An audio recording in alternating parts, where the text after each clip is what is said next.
MIM Delhi की जानिब से आज ऐवान गालिब में एक प्रोग्राम का आयोजन किया गया था, जिसमें MIM के मेंबर पार्लियामेंट सैयद इम्तियाज़ जलील ने शिरकत की। शिरकत करने के लिए आए इम्तियाज़ जलील ने मीडिया से भी बात की। उन्होंने NRC और CA ताल्लुक़ से पूछे गए सवालों का जवाब भी दिया। उत्तर प्रदेश की सियासत पर भी उन्होंने जो सवाल किया गया उस पर बहुत खुलकर तो कोई बात नहीं कही, लेकिन इशारों में कहा कि अब वक्त बताएगा कि हम वहाँ क्या करने वाले हैं। बहरहाल इम्तियाज़ जलील ने अपने बयान में क्या कहा, देखिए हमारी ये रिपोर्ट। वो किसानों के विरोध के बावजूद लाया गया था, उन पे लादा जा रहा था। उसी तरह से CA NRC का जो बिल है वो इस मुल्क के ऊपर और ख़ास तौर से इस मुल्क के मुसलमानों के ऊपर लादा जा रहा है। तो अगर आप किसानों का बिल वापस लेते हैं तो आपने यकीनन CA NRC का भी लेना चाहिए। अगर नहीं वापस लिया गया तो क्या आप लोगों के पास ऑप्शन है? क्या शाहीन बाग बनाए जाएंगे पूरे देश में?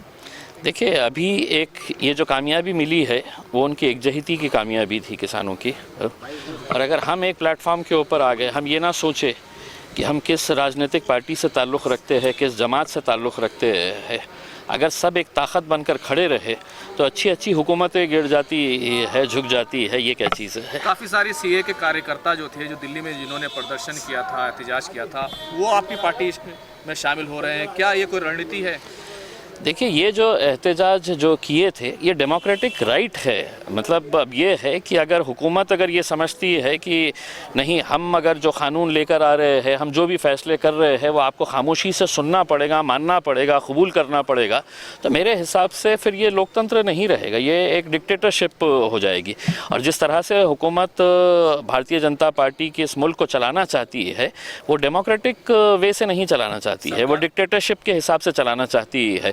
तो जो भी लोग थे तो वो कोई क्रिमिनल्स नहीं है, उन्होंने कोई बहुत बड़ा कोई कत्लेआम करके नहीं आए हुए हैं। ये नौजवान बच्चे हैं जिन्होंने जमहूरियत इख्तियार उनको जो दिया गया था उसके तहत उन्होंने एहतजाज किया है। हाँ, तो कोई वैसा ये नहीं है। हमारे ऊपर 9 केसेस 10 केसेस लगा देते हैं तो ऐसा NRC अभी पूरे देश में लागू करने का कोई इरादा नहीं है, इस पर क्या कहेंगे? देखिए, सरकार के 2 तरह के बातें होती है, अंदर कुछ अलग कहते हैं, बाहर कुछ अलग कहते हैं। उनका एक मंत्री कुछ अलग बात कहता है, दूसरा मंत्री कुछ।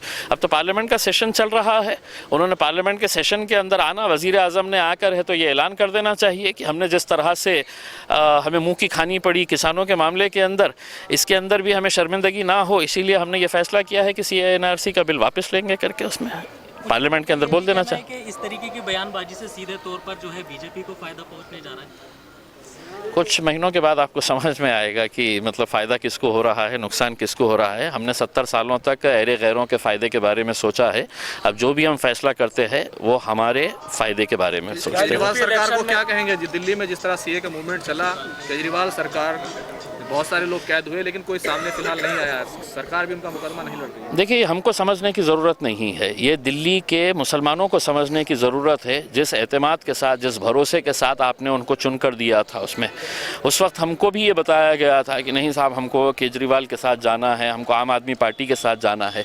लेकिन पिछले 5 सालों के अंदर उनका जो रवैया रहा है, ख़ास तौर से जब दिल्ली का दंगा हुआ था उस वक्त उनका जो रवैया था, उन्होंने हमारे जो उलमा इकराम हैं उनके ऊपर जिस तरह के इल्ज़ामात आयद किए थे, तो ये सब बातें हमें समझने की ज़रूरत नहीं है। मेरे हिसाब से अब दिल्ली की आवाम समझ चुकी है इनके बारे में। जिस तरीके से मुस्लिम लीडरशिप को किल करने की कोशिश की गई, आपने अतीक अहमद को अपने साथ लिया है, और कौन लोग आ सकते हैं इलेक्शन से पहले और क्या आपकी पॉलिसी है? देखते रहिए कि उसके अंदर राजनीति के अंदर हर पत्ते एक साथ नहीं खोले जाते हैं, धीरे धीरे खोलेंगे उसके अंदर। तो हमें दीजिए इजाज़त और आप देखते रहिए RNI न्यूज़।